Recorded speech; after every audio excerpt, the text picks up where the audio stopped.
देखिए, ये तो सच है कि आज़म खां साहब के जेल में रहने की अगर और बहुत सारी वजह हैं तो उसमें बड़ी वजह समाजवादी है कि शिवपाल की तरह आज़म खां साहब भी अपने मुस्तकबिल, अपनी कम्युनिटी के बारे में सोचेंगे। कभी भी मुल्क जो है वो जेनोसाइड पे जा सकता है, नरसंहार पे जा सकता है, सिविल वार पे जा सकता है।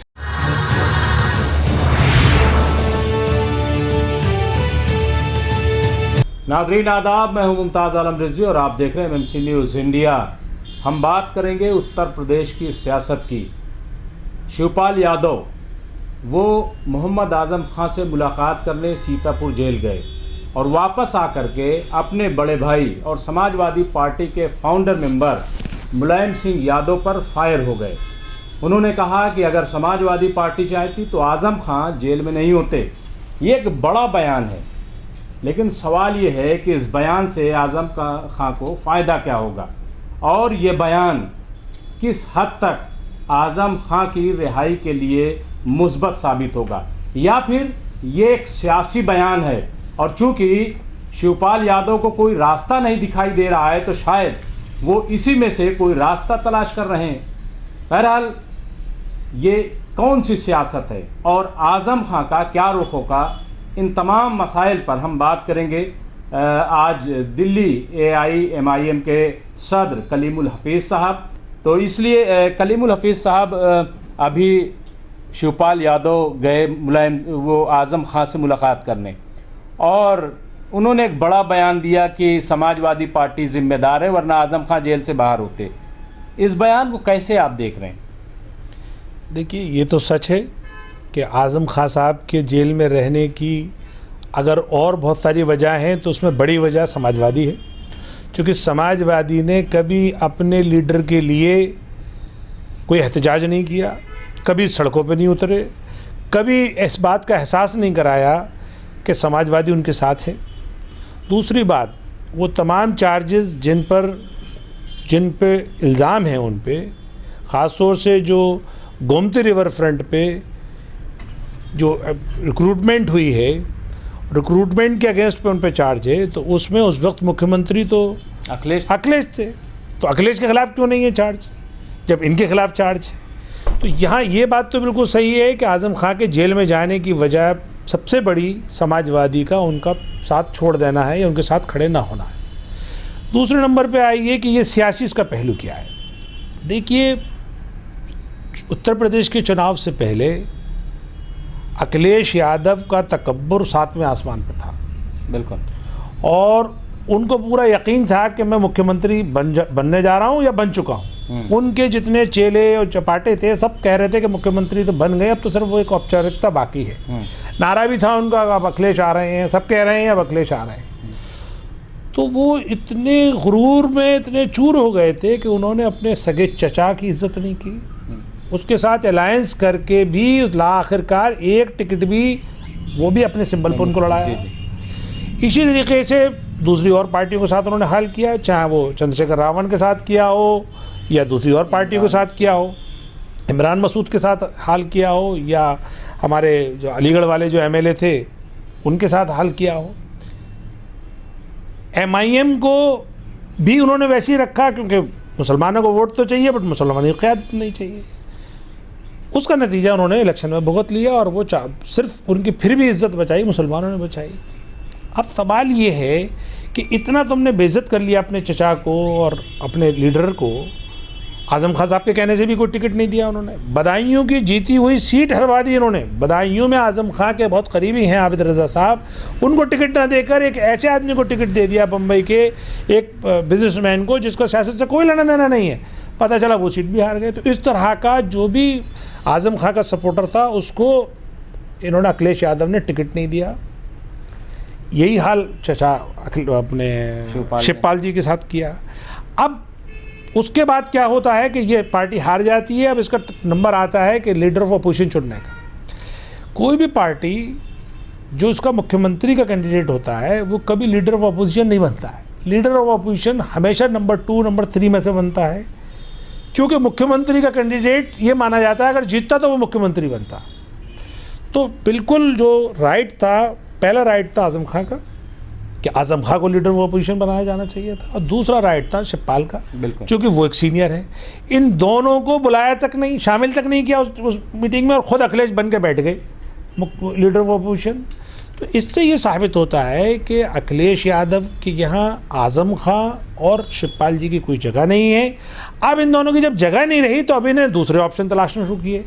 तो शिवपाल तो पहले भी बीजेपी के सपोर्ट से, उनका बेटा भी चेयरमैन था और ख़ुद भी सारी फैसिलिटी ले रहे थे, तो उनके पास तो रास्ता खुला हुआ है बीजेपी का, कभी भी चले जाएंगे। लेकिन वो कहते हैं ना कि जब दोनों लोगों को एक ही जगह से धोखा मिला है तो दोनों आपस में एक दूसरे का गम साझा करने गए होंगे। तो शिवपाल आजम खां से अपना गम साझा करने गए होंगे, और आजम खां ने भी यकीनन अपना गम साझा किया होगा, इसीलिए शिवपाल ये बयान दे रहे हैं। तो मुझे इस बात का यकीन है कि शिवपाल की तरह आजम खां साहब भी अपने मुस्तकबिल, अपनी कम्युनिटी के बारे में सोचेंगे और समाजवादी पार्टी से अपना पीछा छुड़ाएंगे। समाजवादी पार्टी जिसने मुसलमानों को इतनी गहराई में पहुंचाया है, एक ऐसी कंडीशन में पहुंचा दिया है कि ना वो 3 में रहे ना 13 में रहे। अब मुसलमानों को और मुसलमानों के कायद जैसे आजम खां साहब को इन्हें सोचने का मुकाम है। और अगर शिवपाल उनको सपोर्ट करने को तैयार हैं तो शिवपाल को भी साथ में लें वो, लेकिन समाजवादी से दूर होकर अपनी सियासत करें, तभी वो बाकी रहेंगे, वरना वो कभी जेल से भी बाहर नहीं आ पाएंगे। दूर होकर कि MIM के साथ आके, क्योंकि अभी उत्तर प्रदेश MIM जो है उसने दावत दी है कि आइए और सदर बनिए यूपी के, तो दूर रह के क्यों आप कह रहे हैं? नहीं, देखिए, सबसे उनको 2 स्टेप की राजनीति करनी है। 2 स्टेप उन्हें उठाने हैं। पहला स्टेप तो उन्हें उठाना है कि अपना रिश्ता समाजवादी से तोड़ना है। उसके बाद उन्हें स्टेप ये उठाना है कि आखिर वो किसके साथ जाना है। इस वक्त पूरे हिंदुस्तान में सिर्फ नहीं, तो MIM लेगी कि नहीं? मैं बता रहा हूँ, मैं वहीं आ रहा हूँ। इस वक्त पूरे हिंदुस्तान में सिर्फ एक ही क़यादत है मुसलमानों की आवाज़ उठाने वाली, या पूरे हिंदुस्तान का मुसलमान सिर्फ एक ही कायद से मोहब्बत करता है, वो है बैरिस्टर असदुद्दीन ओवैसी साहब। बैरिस्टर असदुद्दीन ओवैसी साहब के वालिद जो सुल्तान सलाउद्दीन ओवैसी साहब थे, उनके साथियों में से आजम खां साहब। तो आजम खां साहब का पुराना रिश्ता है MIM से। आजम खां साहब को चाहिए कि वो फ़ोन करें असदुद्दीन ओवैसी साहब को, असदुद्दीन ओवैसी साहब से वो बैठ के मुस्तकबिल की सियासत, यानी मुसलमानों का मुस्तकबिल क्या होगा सियासत में, उस पर गुफ्तगू करें, अपना रोल तय करें। अपना रोल चाहे वो नेशनल तय करें, चाहे वो उत्तर प्रदेश का तय करें। और मैं जानता हूँ अपने कायद बैरिस्टर असदुद्दीन ओवैसी साहब को, अगर एक मरतबा आजम खां साहब उन्हें फ़ोन करके कहेंगे कि मैं आपके पास आ रहा हूँ या आप मेरे घर आइए, तो बैरिस्टर साहब दोनों चीज़ों में राज़ी हो जाएंगे और उनके साथ बाकायदा बैठेंगे। चूँकि मैंने अलग से बात की है, हमेशा बैरिस्टर साहब उनकी इज़्ज़त करते हैं, और ये उन्होंने मुझसे भी कहा है कि वो हमारे वालिद के साथियों में से हैं और वो काबिल एहतराम हैं, इसलिए उनके बयान में हमदर्दी तो नज़र आई होगी। बैरिस्टर असदुद्दीन ओवैसी साहब ने हमेशा आजम खां साहब के लिए हमदर्दाना बोले हैं, उनके ख़िलाफ़ कभी बात नहीं बोली। तो ये बेहतरीन मौका है आजम खां साहब के लिए कि अपनी ये जो धोखेबाज पार्टी है समाजवादी पार्टी से छोड़ के AIMIM एक बेहतरीन मुतबादिल मौजूद है। क्योंकि मुझे मालूम है कि आजम खां साहब के साथ पहले भी ऐसा हुआ था कि जब आजम खां साहब को समाजवादी ने निकाल दिया था, लेकिन आजम खां साहब को समाजवादी ने निकाल के फिर बेइज्जत भी किया था। उन्हीं की कॉन्स्टिट्यूंसी में, रामपुर की कॉन्स्टिट्यूंसी में जयप्रदा को अमर सिंह के साथ आजम खां की मर्ज़ी के ख़िलाफ़ जिता के लाए थे। तो इसलिए आजम खां हौसला नहीं कर पाए थे अपनी पार्टी बनाने का, और उसके बाद बहुत लोगों ने उनसे कहा आजम खां से कि आप अपनी पार्टी बना लीजिए, लेकिन आजम खां साहब, मैं समझता हूँ, हौसला नहीं जुटा पाए। अब आजम खां साहब आपके लिए सुनहरा मौका है। ऑलरेडी एक पार्टी बनी हुई है जिसका कायद एस्टेब्लिश्ड है, जिसे पूरी हिंदुस्तान की जमहूरियत एक हिंदुस्तान की जमहूरियत का बेहतरीन लीडर मानती है बैरिस्टर असदुद्दीन ओवैसी साहब, और वो शख्स आपकी भी इज़्ज़त करता है। तो ये मौका भी है और महल भी है, ज़रूरत भी है, कौम की ज़रूरत भी है, आपकी ज़रूरत भी है। तो आइए और MIM के साथ आप हाथ मिलाइए और आगे की जो हिंदुस्तान की मिल्लत की जो सियासत है उसको संभालिए। और मैं समझता हूँ कि ये जो संगीन दौर है, तशवीशनाक दौर है, जहाँ पे सारी मुस्लिम दुश्मन ताकतें एक हो गई हैं और इत्तफाक से वो इस वक्त हुकूमत में हैं। हिंदुस्तान के ज़्यादातर सूबे उनके हाथ में हैं, मरकज़ी हुकूमत उनके हाथ में है, और उन्होंने जुल्म की इंतहा कर रखी है।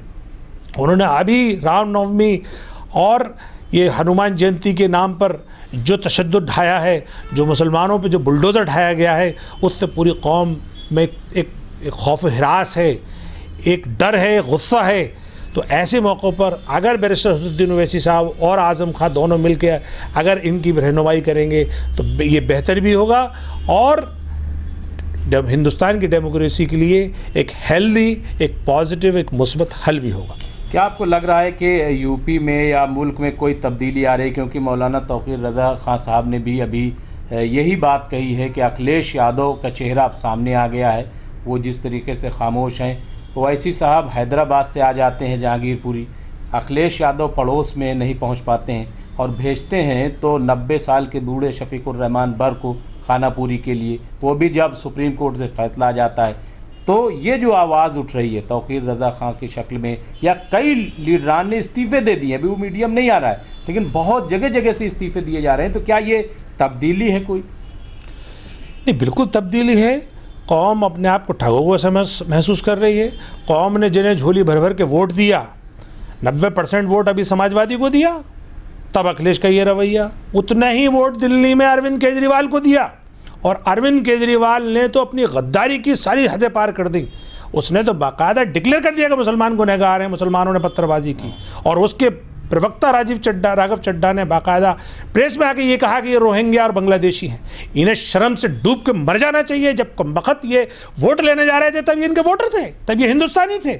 आज वो तकलीफ में उनके घर ढहाए जा रहे हैं तो ये बांग्लादेशी और रोहिंग्या बन गए। तो ये जो नाम निहाद सेकुलर पार्टी, उसका जो रवैया है मुसलमानों के साथ, ये सबका एक सा है, चाहे उसमें समाजवादी हो, चाहे कांग्रेस हो, चाहे आम आदमी पार्टी हो। इसलिए मुसलमान इस वक्त गुस्से में हैं, ठगा हुआ महसूस कर रहे हैं, और एक मुतबादिल की तलाश में हैं।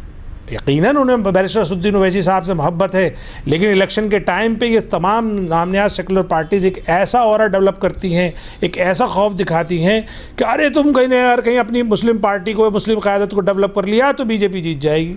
अरे भाई, बीजेपी तो हर हाल में जीतेगी, क्योंकि उसे जो जिता रहा है वो उसकी फोर्सेज रेडिकलाइज हो चुकी है। तुम्हें अपने बारे में सोचना है, तुम्हारी अपनी बका, तुम्हारी अपना वजूद किस में बचेगा? तुम्हारा अपना वजूद बचेगा तुम्हारे अपने सियासी तौर पे मुत्तहद होने, तुम्हारे अपने सियासी तौर पे किसी कायद के पीछे इकट्ठे होने, तुम्हारे अपने सियासी तौर पे अपने परचम के बुलंद होने। तो ये बेहतरीन मौका है। और क्योंकि ये आपने बात छेड़ी आज़म खां साहब की, तो मैंने चूँकि इतनी लंबी बात इसलिए कही आज़म खां साहब के हवाले से कि आज़म खां साहब एक बहुत ही मोतबर नाम है, जिसको कम्युनिटी इज़्ज़त से देखती है, एहतराम है उनका, एक लंबा पॉलिटिकल एक्सपीरियंस है। इसी तरह से बैरिस्टर असदुद्दीन ओवैसी साहब का एक मकाम है।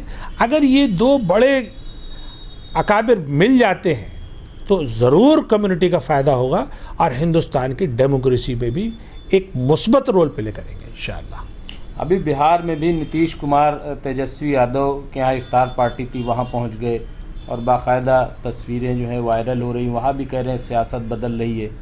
क्या लग रहा है आपको?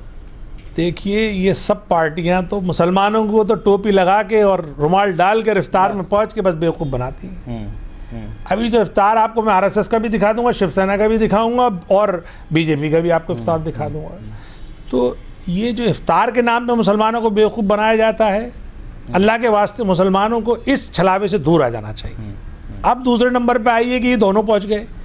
देखिए, हिंदुस्तान में सारी पार्टियां या सारे समाज के अपने पॉलिटिकल लीडर अपॉर्चुनिस्ट हैं। उनका एक ही मकसद होता है कि उनके समाज को कैसे फ़ायदा हो, उस फ़ायदे के तहत वो किसी से भी मिलने को तैयार है, किसी से भी छूटने को तैयार है। सिर्फ मुसलमान है जो ये सोचे बैठा है कि बीजेपी को हराने में उसका फ़ायदा है, और इन नामनिहाद सेकुलर पार्टीज़ को जिताने में उसका फ़ायदा है, और उनको हराने में फ़ायदा है। जबकि उसके उलट उन्हें भी सोचना चाहिए, मुसलमानों को सोचना चाहिए कि उनका किस में फ़ायदा है। अगर उनका इस बात में फ़ायदा है कि अपनी क़यादत के नीचे आएँ तो अपनी क़यादत के नीचे आ जाएं, फिर अपनी क़यादत को इतनी बार्गेनिंग पावर दे दें कि हमारा कायद किसी से भी बार्गेन कर सके। एक दिन ऐसा आना चाहिए हमारा कायद इस हैसियत में हो कि वो कहे कांग्रेस को वोट देना है तो सब कांग्रेस को दे, या वो ये कहे कि साहब अब उसके पीछे आ गए, उसके जो भी एमएलए एमपी होंगे, जाहिर बात है वो किसी को तो सपोर्ट करेंगे। अगर किसी को, जिसको भी कहे वो सपोर्ट करने के लिए, उसको सपोर्ट हो जाए। तो जिस दिन आप इस कंडीशन में आ जाएंगे, यानी अपने कायद को आप बार्गेनिंग कंडीशन में लाके खड़ा कर देंगे, उस दिन आपका सियासी एम्पावरमेंट हो जाएगा। बस आखिरी सवाल, चूँकि मैंने इसलिए कहा था कि इफ्तार में तो सारे लोग एक साथ पहुँच गए, लेकिन जब मुसलमानों पर आफत आती है तब अलग अलग भी नहीं पहुँच पाते हैं। ये मतलब क्यों लोग एक साथ नहीं आते? जिस तरीके से जहांगीरपुरी हो या खरगोन हो या गुजरात हो या बिहार में ही मुजफ्फरपुर में जब हुआ तब कोई साथ में नहीं आया। तो ये इफ्तार में साथ आते हैं और जब मुसीबत होती तो साथ में नहीं आते। देखिए, इन्होंने नाम नहाद सेकुलर पार्टीज़ ने सब ने मिलकर मुसलमानों को कमज़ोर कर दिया। उसके बाद 2014 के बाद जो हिंदुत्व फोर्सेस अपने फुल जोम में आई, उन्होंने बाकायदा उस कमज़ोरी का फ़ायदा उठाया और मुसलमानों को पॉलिटिकली अनटचेबल बना दिया। ऐसी कंडीशन में लाके खड़ा कर दिया कि मुसलमानों की बात जो करेगा वो हिंदू विरोधी हो जाएगा। और बहुसंख्यक यानी कि अक्सरियत को इस बात को समझाने में वो कामयाब हो गए कि आपका हिस्सा अक़लियत खा रही है। बिल्कुल वैसे ही जैसे हिटलर ने जर्मनी में जर्मन के जो बहुसंख्यक थे क्रिश्चियंस, उनको ये समझा दिया था कि तुम्हारा सारा हिस्सा ये दीमक हैं यहूदी जो यहाँ की माइनॉरिटी है, ये खाए जा रहे हैं। और पूरी मेजॉरिटी यहूदियों के ख़िलाफ़ लग गई और पूरा उनका नरसंहार हुआ और क्या क्या ना हुआ। पूरी दुनिया उसको आज तक एक ब्लैक नाम से या एक काले अध्याय के नाम से जर्मन को या हिटलर के दौर को जानती है। तो भारतीय जनता पार्टी और आरएसएस ने हिंदुस्तान का हाल वैसे ही बना दिया। चूँकि भारतीय जनता पार्टी और आरएसएस के जो बुज़ुर्ग हैं जिनको फॉलो करते थे वो हिटलर को ही फॉलो करते थे, तो उन्होंने वही कंडीशन इंडिया में लाके खड़ी कर दी। ऐसी कंडीशन लाके खड़ी कर दी कि पूरे मुल्क को आग के दहाने पे लाके खड़ा कर दिया। कभी भी मुल्क जो है वो जेनोसाइड पे जा सकता है, नरसंहार पे जा सकता है, सिविल वार पे जा सकता है और माइनॉरिटी को किसी भी हद तक दबाया जा सकता है। तो ऐसी कंडीशन में जो नाम नहाद सेकुलर पार्टीज़ हैं वो अपने इसका कोई काट नहीं ढूंढ पा रही। हमारे सेलिब्रिटीज़ को देखिए, अमिताभ बच्चन को यूक्रेन में युद्ध हो रहा है, यूक्रेन में इंसान मारा जा रहा है, उसकी फ़िक्र है, लेकिन जो हिंदुस्तान में मुसलमान मारा जा रहा है उसकी फ़िक्र नहीं है। तो ना तो सिविल सोसाइटी आ रही, ना सेलिब्रिटीज़ आ रहे, ना ये सेकुलर फोर्सेज आ रहे हैं मुसलमानों के साथ। इस वक्त मुसलमानों का पुरसाने हल कोई नहीं है। मैं ये समझता हूँ क्योंकि अल्लाह ताला की का ये इस पे करम है इस कम्युनिटी पे कि ये कम्युनिटी सिर्फ अल्लाह से मदद चाहती है, अल्लाह से डरती है, तो इसलिए कोई भी इसके साथ ना खड़ा हो तब भी कोई फ़र्क नहीं पड़ता। सिर्फ इसके अंदर ईमान जब तक बाकी है ये अपनी लड़ाई अपने आप लड़ लेगी। सोचना सिर्फ इतना सा है कि इसके चंद ठेकेदार जो नाम नहाद सेकुलर पार्टीज़ के लीडर हैं वो डराते धमकाते हैं कि तुम अपनी क़यादत के साथ मत इकट्ठे जाना। तो अब इसको ये समझना है कि अपनी क़यादत ही आपका हल है और वही आपके आने वाले सियासी मुस्तक़बिल को बचाएगी। आपने जेनोसाइड कत्लेआम की बात की, तो जमीयत उलमा हिंद के कौमी सेक्रेटरी हैं, सुप्रीम कोर्ट के एडवोकेट हैं न्याज़ अहमद फ़ारूकी, मौलाना न्याज़ अहमद फ़ारूकी, उन्होंने स्टेजेस बताए हैं। उन्होंने कहा 10 स्टेज होती हैं और 9वें पायदान पर ये जेनोसाइड जो है पहुँच गया है। उन्होंने मिसाल दी कि 8वें नंबर पर यह होता है कि तंजीमें ख़िलाफ़ खड़ी हो जाएँ और 9वां नंबर ये होता है कि सरकारी एजेंसियां खिलाफ खड़ी हो जाएं कम्युनिटी के, और उसके बाद जो है फिर सफाया करने का नंबर आता है। तो इसको कैसे रोका जा सकता है, कैसे इस चीज़ को अगर ये सूरत हाल है तो? देखिए, कल एक आर्टिकल आया है scroll.in में, रोहित चोपड़ा ने लिखा है। उसने उस आर्टिकल में एक जेनोसाइड एंटी मुस्लिम जो एक जेनोसाइडल एक्सपर्ट हैं ग्रेगरी स्टंटन, उन्होंने जनवरी में ये प्रोडिक्ट किया था कि हिंदुस्तान एंटी मुस्लिम जेनोसाइड के दहाने पर है। उस पर उसने आज आर्टिकल लिखा कल और उसमें बाकायदा डिस्क्राइब किया है कि कौन कौन से, जब दुनिया का वो जेनोसाइड एक्सपर्ट है उसने जब लिखा तो उसने कहा देखिए उसकी प्रोडिक्शन बिल्कुल ये सही साबित हो रही है। उस पर असदुद्दीन ओवैसी साहब ने एक ट्वीट किया। उस ट्वीट में लिखा है असदुद्दीन ओवैसी साहब ने, उसका एक एक्सट्रैक्ट लिया है और ये कहा है कि यकीनन बीजेपी ने मुसलमानों के खिलाफ जंग छेड़ रखी है, हालात बहुत तशवीशनाक हैं, कहीं से कोई उम्मीद की किरण नज़र नहीं आ रही, लेकिन मुसलमानों डरने और घबराने की ज़रूरत नहीं है। इस जो अंधेरी रात है इसकी सुबह होगी, लेकिन कॉम्प्लेसेंट होने की भी ज़रूरत नहीं है, यानी मुतमईन होकर भी आप घर पर ना बैठ जाएं। आपको कोशिश करनी होगी, लड़ाई लड़नी होगी, तभी जाके इस अंधेरी रात की सुबह होगी। तो ये बात जो मौलाना न्याज़ अहमद फ़ारूकी साहब कह रहे हैं, ये दुनिया के सारे जेनोसाइडल एक्सपर्ट कह रहे हैं कि ये हिंदुस्तान के हालात बहुत ही ख़तरनाक हैं और वो हमारे ख़िलाफ़ हैं। अब सवाल ये है कि इसमें हमें हिम्मत और हौसले से काम लेना है। अल्हम्दुलिल्लाह ये महीना भी रमज़ान का है, ये रमज़ान की नसीहत और तालीम है ये कि वो आपको हिम्मत और हौसला देती है, आपको सब्र और तहम्मुल अता करती है। तो इस महीने की बरकत से हमें इसको ख़ुद अपना मुहासबा करना है, अपने कम्युनिटी, अपने परिवार, अपना इलाका, अपने शहर का मुहासबा करना है, और हमें इस बात गौर खोज करना है कि आखिर हम इस बंद गली में या इस तरह के जो हमारे ऊपर वार जैसे हालात थोप दिए गए हैं, इससे कैसे निकला जाए। जितना मैं इस सियासत के तालिब इल्म की हैसियत से समझा हूँ वो ये है कि अभी आइन ज़िंदा है, जमहूरियत बाकी है। तो इन दोनों शक्लों में सियासी क़ुव्वत ही सबसे बड़ी क़ुव्वत है। बिल्कुल। अगर आप सियासी तौर पे मुत्तहद हो गए अपने कायद के नीचे, अपने सियासी बैनर के तले, तो यकीनन आप सुरखरू होगे, आप फतेह पाओगे और आप इस मुसीबत से निकल जाओगे। शुक्रिया कलीमुल हफीज़ साहब। तो ये थे AIMIM दिल्ली के सदर कलीमुल हफीज़ साहब। हम उनसे बात कर रहे थे मौजूदा सियासत पर। जाहिर है कि सबसे ज़्यादा जो ख़तरनाक सूरत हाल है वो है कत्लेआम की, जेनोसाइड की। लेकिन अगर हौसला हो, ताकत हो, इत्तेहाद हो, तो जाहिर है कि बड़ी से बड़ी मुसीबत टाली जा सकती है और टल सकती है, और ऐसा तारीख़ में देखा गया है। हौसले की ज़रूरत है, तादाद की ज़रूरत नहीं। तो बहरहाल अब देखना ये है कि आने वाले दिनों में क्या सूरत हाल होती है और किस तरीके से बैरिस्टर असदुद्दीन ओवैसी के हाथ को लोग मजबूत करते हैं, या फिर वो तन्हाई ही आवाज़ देते रहेंगे। कैमरामैन अब्बास फजल के साथ मैं मुमताज़ आलम रिजवी, MMC न्यूज़ इंडिया।